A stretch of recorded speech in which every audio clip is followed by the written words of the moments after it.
నీకు దివ్యమైన భవిష్యత్తును ఇవ్వడానికే నేను పూర్తి బాధ్యత తీసుకున్నాను. నాపై భారం వేసి నువ్వు ప్రశాంతంగా ఉండు. నీ మనసులోని భారాన్ని, నీ చింతలను నా పైన వెయ్యి. నాకు బాబా ఉన్నాడు, ఆయనే చూసుకుంటాడు అని నువ్వు ధైర్యంగా ఉండు.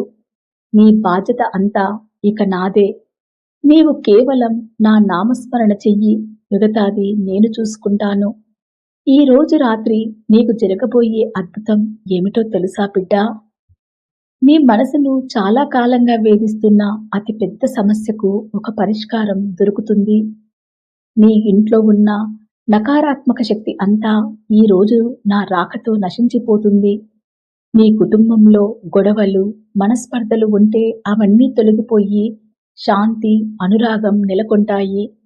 నీ ఆర్థిక ఇబ్బందులన్నీ తొలగిపోయేలా నీకు ఒక కొత్త మార్గం, ఒక కొత్త ఆదాయ వనరు కనిపిస్తుంది.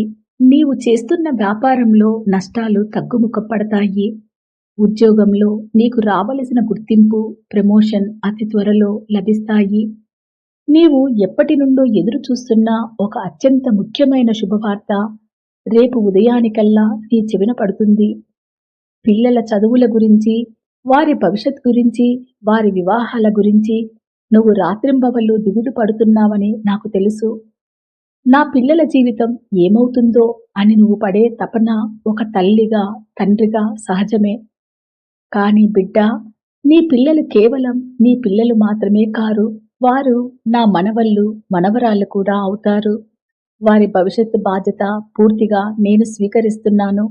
వారికి మంచి చదువు, మంచి ఉద్యోగం, సన్మార్గం లభించేలా నేను చూసుకుంటాను. వారి జీవితాలలో ఎటువంటి ఇబ్బందులు రాకుండా నా చూపు ఎల్లప్పుడూ వారిపైన ఉంటుంది. నీవు వారి గురించి చింతించడం మానేసి వారిని నా పాదాల చెంత వదిలేయి. నేను వారిని ఉన్నత స్థానంలో నిలబెడతాను.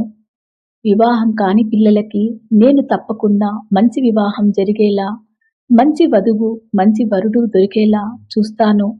నీ కుటుంబంలో ఎవరైనా కానీ చాలా రోజులుగా అనారోగ్యంతో బాధపడుతుంటే ఈ రోజు, ఈ రాత్రి నుండి ఆ వ్యాధి నశించిపోయే మార్గం సుగమమవుతుంది. అయితే బిడ్డ, ఇక్కడ ఒక ముఖ్యమైన విషయం గుర్తుంచుకోవాలి.